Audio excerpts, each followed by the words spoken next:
Give folks kind of a first-hand account of just how bad it is when you're spending time outside in those winds. Well, Patrick, it sure does feel like hurricane strength winds. I've never seen anything like it before, and you can see it's still quite windy out here on Gene Autry.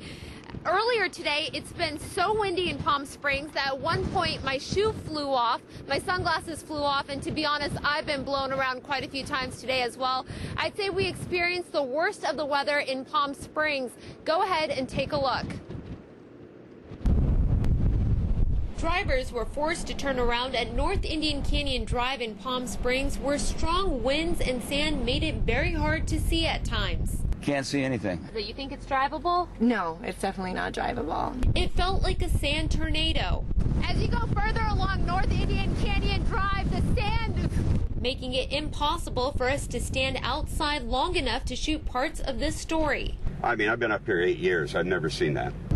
It's a dust bank. I mean, it looks like it's going to rain or whatever, but it's the wind and the sand that's just blowing. The strong winds weren't just swaying cars back and forth. They took down this power pole near Indian Canyon Drive. And over at Highway 111, the winds rolled a big rig. Meanwhile, driving down the 111 looked like this, cars seeming to disappear as the sand made it hard to see.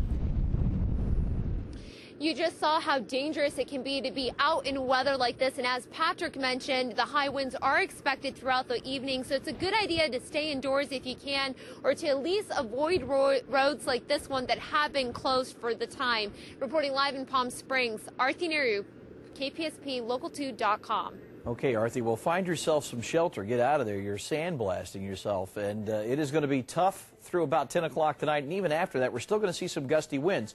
We'll examine your complete forecast hour by hour.